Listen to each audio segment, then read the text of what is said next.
ಇನ್ನು ಸ್ವಾತಂತ್ರ್ಯೋತ್ಸವ ಭಾಷಣದಲ್ಲಿ ಪ್ರಧಾನಿ ನರೇಂದ್ರ ಮೋದಿ ಅವರು ಆರ್ಎಸ್ಎಸ್ನ ಗುಣಗಾನ ಮಾಡಿದರು. ಸಿಎಂ ಸಿದ್ದರಾಮಯ್ಯ ಟ್ವೀಟ್ ಮಾಡಿ ಇದು ಸಂವಿಧಾನದ ಆಶಯಗಳಿಗೆ ಮಾಡಿದಂತ ಅವಮಾನ ಅಂತ ಕಿಡಿಕಾರಿದ್ದಾರೆ. ಸಿಎಂ ವಿರುದ್ಧ ಕೇಸರಿ ಕಲಿಗಳು ಕೊತ ಕೊತ ಅಂತಿದ್ದಾರೆ.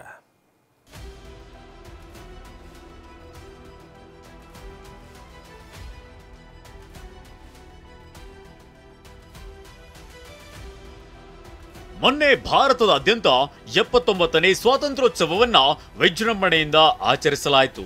ನರೇಂದ್ರ ಮೋದಿ ಅವರು ದೆಹಲಿಯ ಕೆಂಪುಕೋಟೆ ಮೇಲೆ ಸತತ 12ನೇ ಬಾರಿಗೆ ಧ್ವಜಾರೋಹಣ ಮಾಡಿದ್ರು. ಹಾಸ್ಪಿಟಾಲಿಟಿ ಕ್ಷೇತ್ರದಲ್ಲಿ ಜಾಗತಿಕ ವೃತ್ತಿಯ ಕನಸು ಇದೆಯಾ? ಜಾಗತಿಕ ಅಧ್ಯಯನ ಉದ್ಯೋಗ ಅವಕಾಶಗಳೊಂದಿಗೆ ಭಾರತದ ನಂಬರ್ 1 IIHM ನಲ್ಲಿ ಓದಿ. ಪ್ರವೇಶ ಆರಂಭವಾಗಿದೆ, ಈಗಲೇ ಸೇರಿ.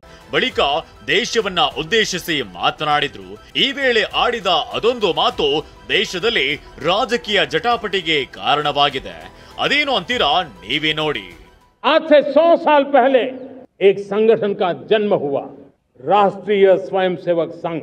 100 साल की राष्ट्र की सेवा एक बहुत ही गौरवपूर्ण स्वर्णिम पृष्ठ है जिसकी पहचान रही है. ಸ್ವಾತಂತ್ರ್ಯೋತ್ಸವದಲ್ಲಿ ಆರ್ಎಸ್ಎಸ್ ಹೊಗಳಿದ ಪಿಎಂ ವಿರುದ್ಧ ಸಿಎಂ ವಾಗ್ದಾಳಿ. ಆರ್ಎಸ್ಎಸ್ ಪ್ರಚಾರಕನಂತೆ ಮೋದಿ ಭಾಷಣ ಎಂದು ಸಿದ್ದರಾಮಯ್ಯ ಗುಟುರು.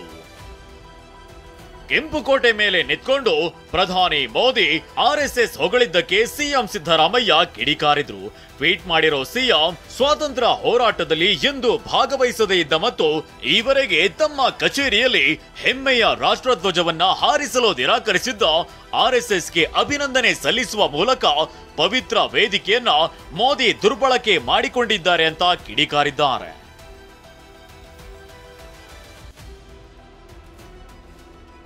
ಆರ್ಎಸ್ಎಸ್ ಬಗ್ಗೆ ಮೋದಿ ಮಾತನಾಡಿದ್ರೆ ಸಿದ್ದರಾಮಯ್ಯನವರಿಗೆ ಉರಿ. ಸಿಎಂ ಸಿದ್ದರಾಮಯ್ಯರ ಟ್ವೀಟ್ಗೆ ಬಿಜೆಪಿ ರಾಷ್ಟ್ರೀಯ ಸಂಘಟನಾ ಪ್ರಧಾನ ಕಾರ್ಯದರ್ಶಿ ಬಿಎಲ್ ಸಂತೋಷ್ ತಿರುಗೇಟನ್ನ ನೀಡಿದ್ದಾರೆ. ಮೋದಿ ಆರ್ಎಸ್ಎಸ್ ಬಗ್ಗೆ ಮಾತನಾಡಿದ್ರೆ ಸಿದ್ದರಾಮಯ್ಯನವರಿಗೆ ಉರಿ ಅಂತ ಕುಟುಕಿದ್ದಾರೆ.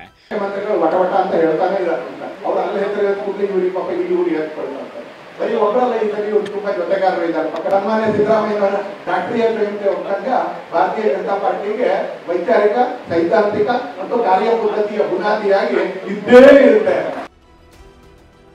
ಆರ್ಎಸ್ಎಸ್ ಮೋದಿ ಬಗ್ಗೆ ಮಾತನಾಡುವ ಅರ್ಹತೆ ಇಲ್ಲ ಎಂದ ಬಿವೈವಿ.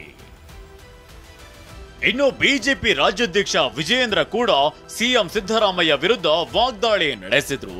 ಆರ್ಎಸ್ಎಸ್ ಮೋದಿ ಬಗ್ಗೆ ಮಾತನಾಡುವ ಅರ್ಹತೆ ಇಲ್ಲ ಅಂತ ಟ್ವೀಟ್ ಮಾಡಿ ಕಿಡಿಕಾರಿದ್ದಾರೆ. ಆರ್ಎಸ್ಎಸ್ ಭಾರತದ ತಾಲಿಬಾನ್, 52 ವರ್ಷ ತ್ರಿವರ್ಣ ಧ್ವಜ ಹಾರಿಸಿಲ್ಲ.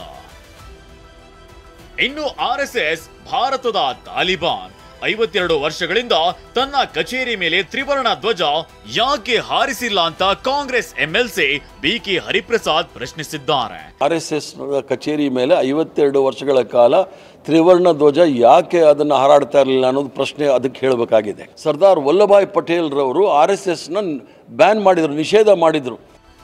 ಸ್ವಾತಂತ್ರ್ಯೋತ್ಸವ ವೇದಿಕೆಯಲ್ಲಿ ಆರ್ಎಸ್ಎಸ್ ಸಾಧನೆ ಶ್ಲಾಘಿಸಿರೋ ಮೋದಿ ಮಾತು ಮತ್ಯಾವ ಹಂತಕ್ಕೆ ತಲುಪಲಿದೆ ಅನ್ನೋದನ್ನ ಕಾದು ನೋಡಬೇಕಿದೆ. Bureau report, TV9.